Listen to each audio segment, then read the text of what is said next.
열왕기상 17장 18절부터 22절까지 말씀입니다. 다 같이 읽어보도록 하겠습니다. 시작. 여인이 엘리야에게 이르되 하나님의 사람이여 당신이 나와 더불어 무슨 상관이 있기로 내 죄를 생각나게 하고 또 내 아들을 죽게 하려고 내게 오셨나이까. 엘리야가 그에게 그의 아들을 달라 하여 그를 그 여인의 품에서 받아 안고 자기가 거처하는 다락에 올라가서 자기 침상에 누이고 여호와께 부르짖어 이르되 내 하나님 여호와여 주께서 또 내가 우거하는 집 과부에게 재앙을 내리사 그 아들이 죽게 하셨나이까 하고 그 아이 위에 몸을 3번 펴서 엎드리고 여호와께 부르짖어 이르되 내 하나님 여호와여 원하건대 이 아이의 혼으로 그의 몸에 돌아오게 하옵소서 하니 여호와께서 엘리야의 소리를 들으심으로 그 아이의 혼이 몸으로 돌아오고 살아난지라. 아멘.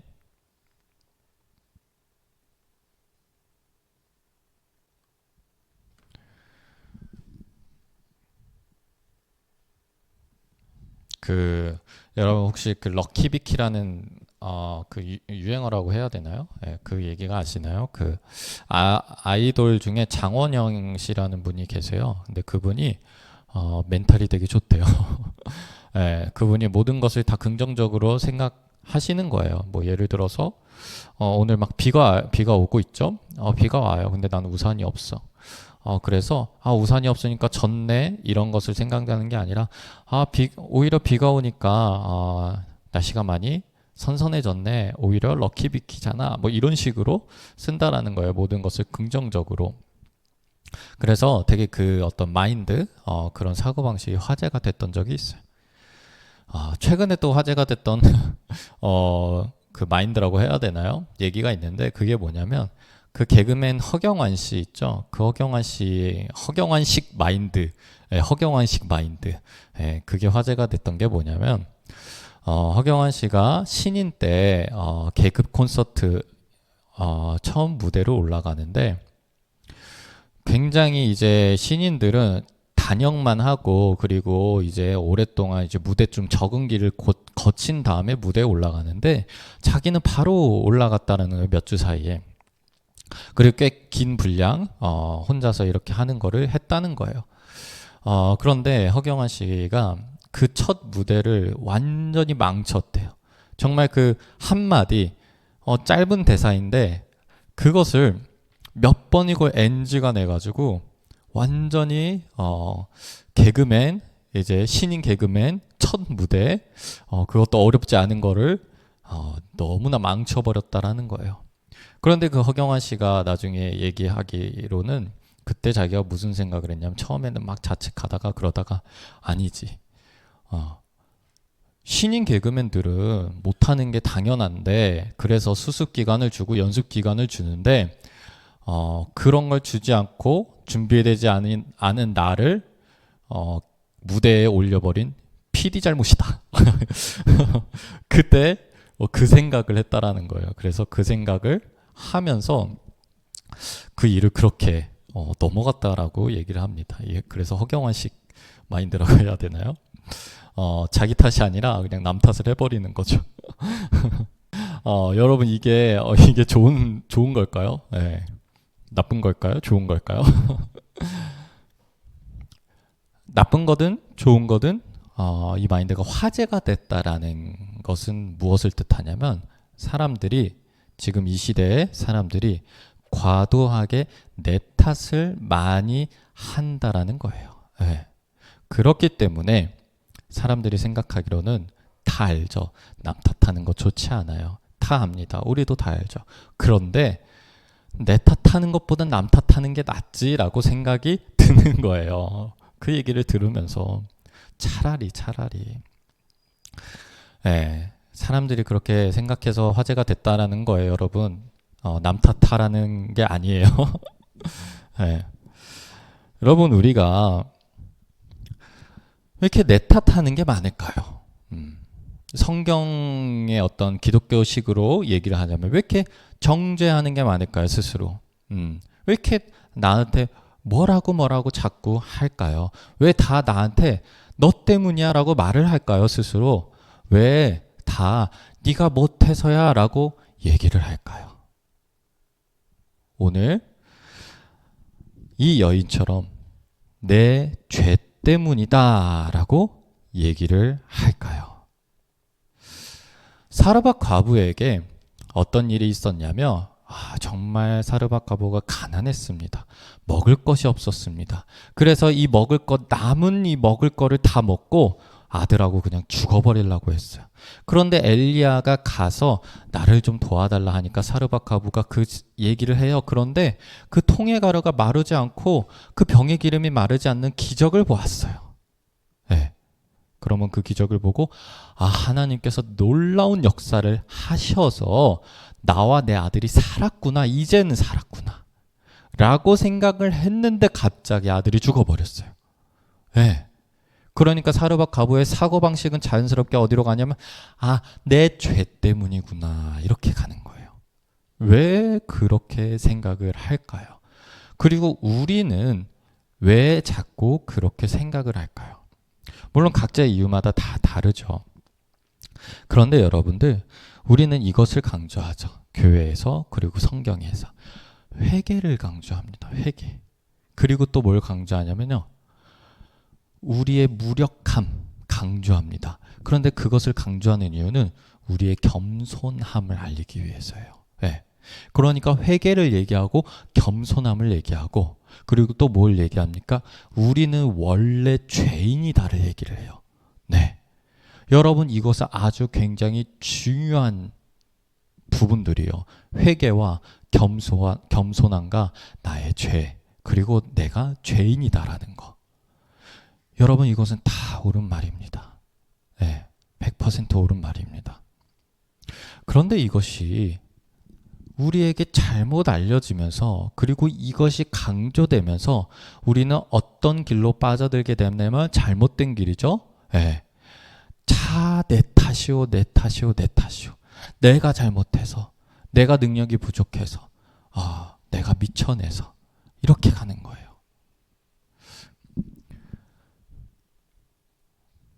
네, 들어보셨지는 모르겠는데 어느 교회를 가면요, 예배 시작하기 전인가 후인가는 잘 모르겠어요. 그런데 딱 나와가지고 자기의 죄를 막 고백하는 시간이 있다라는 거예요. 네. 그러니까 회개하고 자신의 죄를 고백하는 거죠. 그거를 모든 사람들이 보는 앞에서 하는 거예요. 네. 그래서 제가 그 얘기를 듣고 굉장히 충격을 먹었어요. 네. 그런데 그 죄를 고백하는 게 제가 이번 주에 좀 하나님 생각을 좀 안 하고 산 것 같아요. 제가 말씀을 묵상을 했는데 잘 안 한 것 같아요. 이런 죄가 아니라 정말 남들이 듣기에 시험이 들 만한 그런 죄까지도 다 얘기를 한다는 거예요. 네.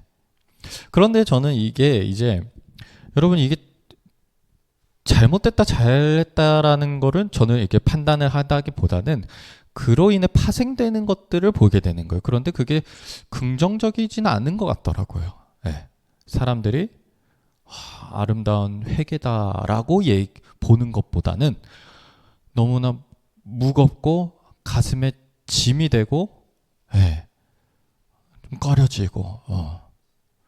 그리고 또 제가 어느 날 들었는데 또 어떤 교회에서는 다 같이 이제 소그룹 모임을 할 때, 각자 돌아가면서 다 한 명씩 그 주에 지은 죄에 대해서 고백하는 시간이 있다라는 거예요. 소그룹이 5명이면 뭐 5명 한 명 한 명씩 다 돌아가면서 얘기를 한다는 거예요. 그런데 제가 그런 얘기를 한 3-4번 들었던 것 같아요. 난 전에 그런 교회에 다녔고 그런 거를 했었다고. 네.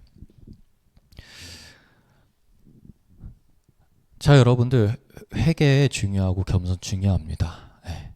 그런데 이 회개와 이 겸손과 나 죄인입니다가 우리는 어떤 걸 조심해야 되냐면 그게 정죄와 자기 비하로 가는 것을 조심해야 된다는 것입니다. 네. 우리는 겸손하게 얘기를 하죠. 내 능력은 보잘것없어. 내가 가진 것은 보잘것없고, 그래, 나는 할 수 없어. 자, 이거는 뭐예요? 자기 비하일까요? 겸손일까요? 네. 뭐가 겸손이고 뭐가 자기 비하일까요? 그 뒤가 중요한 거예요. 자, 나는 그래. 그런데 하나님은 할 수 있고 하나님에게는 능력이 있고 하나님이 나에게 그런 능력을 주실 거야 라는 게 바로 겸손인 거예요. 나는 그거밖에 안 돼. 나는 능력이 없어. 거기서 끝나면 그게 자기 비하가 되는 거예요. 회개도 마찬가지죠. 내가 잘못했죠? 내가 문제가 있었죠? 내가 분명히 못한 게 있어요? 그런데 거기서 끝나면 뭐가 돼요? 정죄가 되는 거예요. 그런데 거기서 끝나는 게 아니라 그럼에도 불구하고 나를 용서하신 하나님, 이런 나를 위해 십자가에 죽으신 예수님, 이런 나를 위해서 지금도 기도에 응답해 주시고 나를 위해 일하시는 성령님으로 갔을 때 우리는 그게 진정한 회개가 되는 것입니다. 여러분들, 무슨 일이 생기죠? 그만 탓하세요. 그만 내 탓하시고요. 죄도 그만 생각하세요. 그러면 우린 뭘 해야 돼요? 그 여인이 왜 내 죄를 생각나게 하고 왜 내 아들을 죽게 하셨습니까? 했을 때 엘리야는 바로 살려달라고 기도했죠. 제자들이 날 때부터 소경인자에게 누구의 죄 때문입니까? 물어봤을 때 예수님은 그게 중요한 게 아니라 하나님이 하실 일이 나타나게 될 것이다 라고 얘기를 했죠. 그게 중요한 것입니다. 여러분들 이제 완전히 생각을 바꿔보자고요. 네, 이제는 그만하자고요. 내 탓 그만하자고요. 저는 허경환 씨의 얘기가 왜 화제가 되는지 알아요. 요즘 시대에는 오히려 그게 더 필요해요. 네, 차라리 내 탓보다는 남 탓이 낫지 않나. 네, 그런데 최고는 둘 다 안 하는 겁니다. 하여튼 탓하지 마시고 정죄하지 마시고 자기 비하하지 마시고요. 그것은요 회개도 아니고 그것은 겸손도 아니에요. 그것은 내가 죄인이다 라는 고백도 아니에요.